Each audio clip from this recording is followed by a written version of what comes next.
World War II, beginning to Pearl Harbor. As the day broke on September 1st, 1939, the German Luftwaffe, the Air Force, roared over Poland, raining bombs on airfields, military bases, railroads, and cities, while German tanks raced across the countryside. This was called the Blitzkrieg in Poland. Now, Blitzkrieg is a German word, and it means very fast, like lightning, the lightning war. So when they would come in with the tanks across the countryside and the planes in the air, everything would just be overwhelming to the people who were there, and it was a very fast takeover. So World War II begins. Poland fell quickly to the Nazis. They did a roundup of Jewish people in Poland and what they considered undesirables. The Polish flag was replaced with swastikas, the Nazi flag. After the Polish invasion, Britain and France declared war on Germany. It was too late to save Poland, and so the Allies focused on getting troops to the front in time to stop Germany's Blitzkrieg strategy, because Germany was not stopping with Poland. They were continuing through Europe.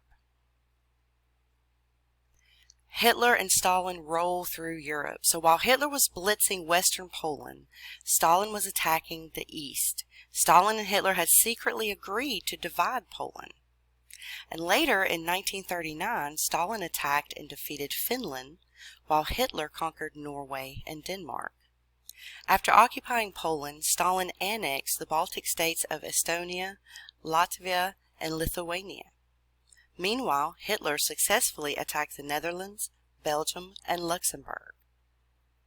And you can see here in the cartoon, we have Stalin on the right, Hitler on the left, and Hitler says, "The scum of the earth, I believe." And Stalin says, "The bloody assassin is on the workers, I presume." Sorry, I had to look at that very closely there. Can anyone really be friends with Hitler? So a lot of historians say that Hitler and Stalin were a very comparable pair, as they kind of had the same strategies for conquering peoples. So France falls May 1940. France is invaded on the southern end from the Germans, close to Paris, a little bit north of there. France surrendered in just a few weeks. We can see here on the map the Maginot Line is a series of trenches and fortifications built along eastern France, proved ineffective as Hitler's troops and tanks detoured through the impassable Ardennes wooden ravines in northeast France. So they tried to dig trenches and really make obstacles that would make it hard for the German troops to come through, but they were able to detour around it. So here we have a map of Europe in the 1940s. Britain is going alone against Germany at this time. So Germany and the Soviet Union are working together and working with leaders in Italy and Spain, and the Great Britain is really the only free country there supported by the United States. You can see in blue, you have your free country. That is Great Britain. All of the red area, that's occupied by the Nazis. That's Germany. Purple, also controlled by Hitler through Mussolini. Green is Joseph Stalin, Soviet Union. Remember, he is working with Hitler at this time. And yellow, we look at Spain, Portugal, Ireland, Sweden there. They're claiming to be neutral, but greatly influenced by the Nazis, especially Spain, under their dictator General Franco. So Hitler definitely had a long reach through Europe and had allies working with him. So when it comes to thinking about the U.S. In the beginnings of World War II, before we were officially involved, we had the Lynnlease Act. So President Roosevelt could not ignore the pleas for help from America's biggest ally any longer. That's Great Britain. So he started a program called Lynnlease, which provided Britain with arms and other supplies it needed to fight the Nazis. By 1945, the program had doled out close to $50 billion in aid to allies of the United States. The Lynnlease program marked a sharp break from the American policy of neutrality, which did not escape the notice of the isolationists, who loudly criticized FDR as he ran for a third term as president. So we still had a large feeling in the country of not wanting to be involved in wars in Europe. Remember, we are not that far out of World War I at this time. So there were a lot of feelings in America of wanting to stay isolated, right? The isolationists. So FDR got some criticism from people who felt that way. So the Lend-Lease program, it was something to help Britain, but it wasn't the manpower. It wasn't American troops on the ground. So you see here in the political cartoon, looking at Uncle Sam there, and that's his plan to help Britain out with some materials for war, right? Some weaponry. And that's Hitler over there. You're playing with dynamite. Like, you don't want to get involved in this. That's what he's saying. Hitler, you don't want to, USA, stay out of it. And Uncle Sam says, it would be dynamite if I didn't. So, U.S. is kind of getting involved and trying to not actively be on the ground fighting at this point. So, Great Britain gets a new leader. Chamberlain was duped by Hitler in Munich and replaced by Winston Churchill. So Churchill refused to give in to Parliament's suggestions that England should try to compromise with Hitler again. He went into the subways and the streets of London and asked the public if they wanted to try to cut a deal with the Nazis. He was excited to learn that they did not. Even if they were the only country left, they did not want to give up or give in.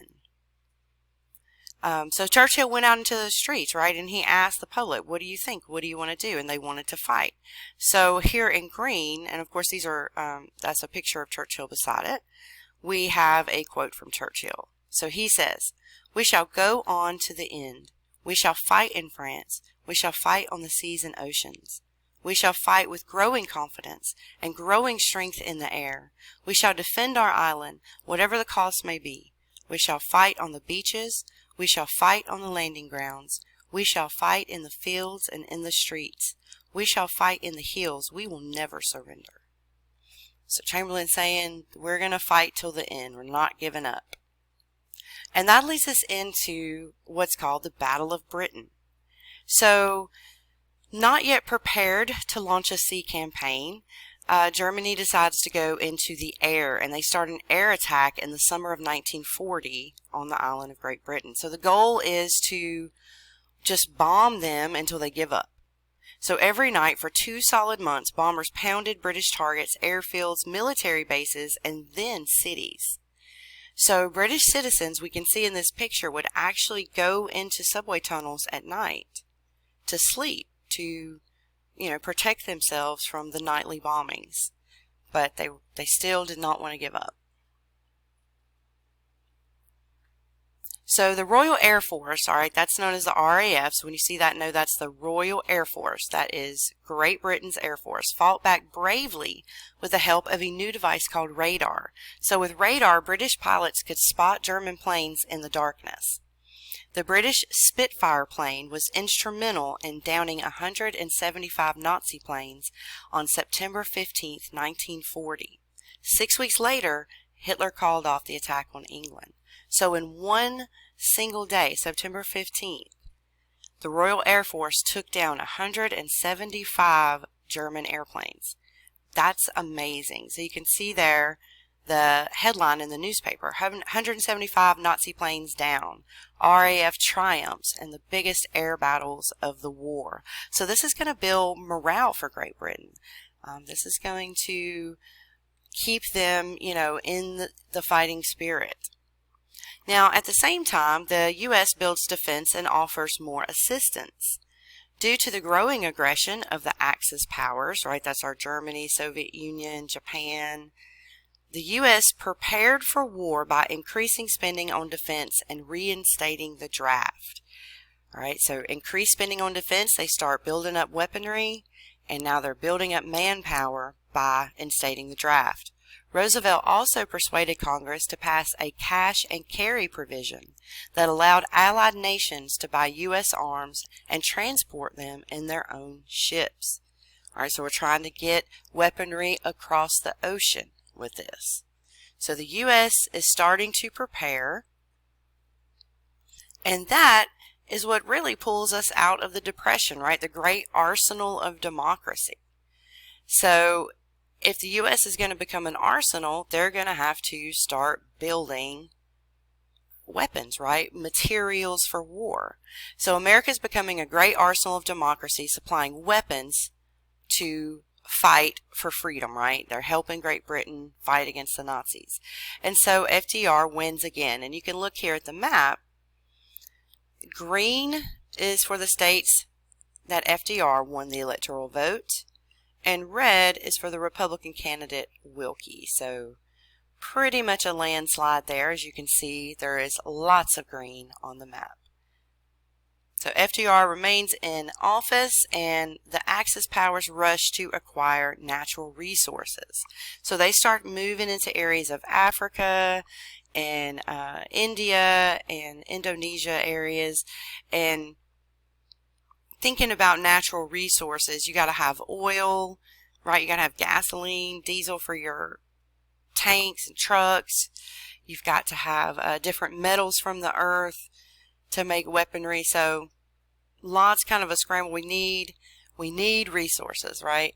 And so that's always kind of a going theme for any war. So Operation Barbarossa. The U.S. backs Russia. So in a surprising but not surprising turn of events, in June of 1941, Hitler invaded Russia. Wait, I thought they were friends. Look at the political cartoon. Give you a little hint there. So this broke the pact that he made with Stalin. Germany was now in a two-front war. That means they were fighting in two different areas. So that's troops split in half. In response, President Roosevelt and the U.S. began sending Lynnlease supplies to the Soviet Union. Oh no, so we weren't just helping Great Britain. Now Hitler stabs Stalin in the back, invades Russia. So the U.S. says, oh, okay, well, we'll send materials to Soviet Union. We'll help them. German U-boats traveled in wolf packs, right? We can think about like a pack of submarines at night torpedoing weapon ships headed for Britain and the USSR. So German submarines are targeting ships they believe to have weapons on them coming from the U.S. FDR said, okay, U.S. warships, if you get fired upon, you are welcome to attack that German U-boat. That would be self-defense. So go ahead and defend yourself while you're in the high seas. So going back to a two-front war, what could possibly be a problem with a two-front war?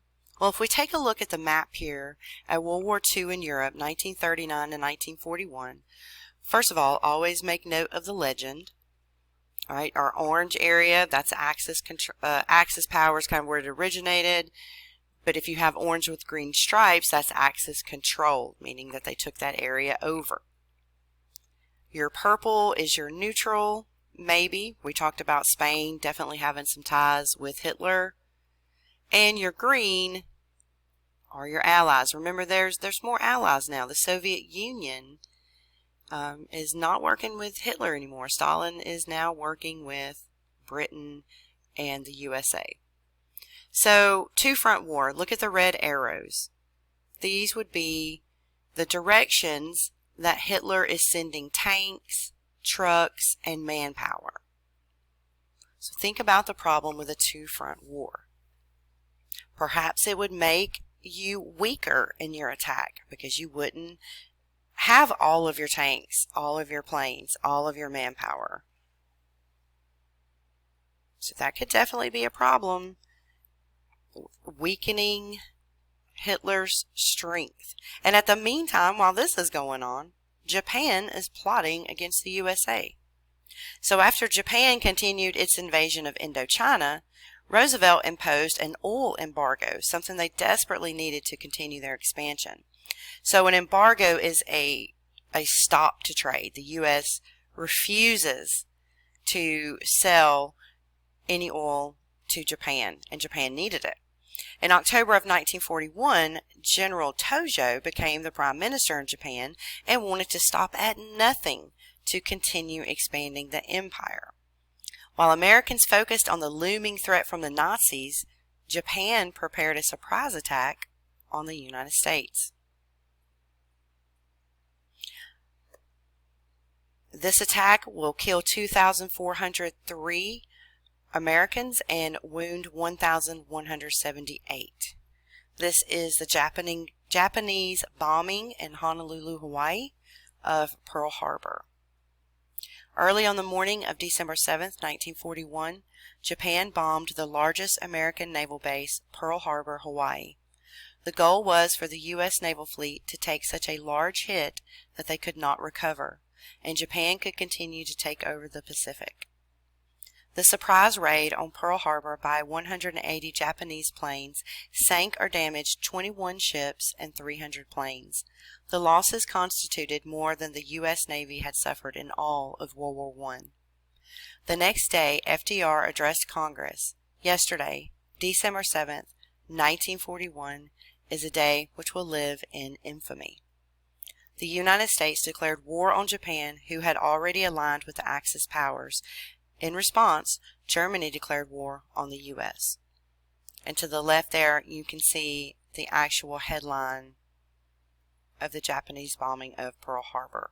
So this is the event that brings the U.S. directly into World War II. Our last slide here is the Pearl Harbor Memorial.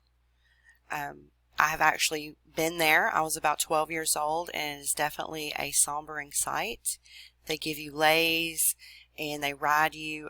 You take a little ferry boat out, and you can get on that white long platform and walk through, and you can actually see, I believe that's the USS Arizona there under the water. So very sombering sight. So the U.S. is now officially in World War II.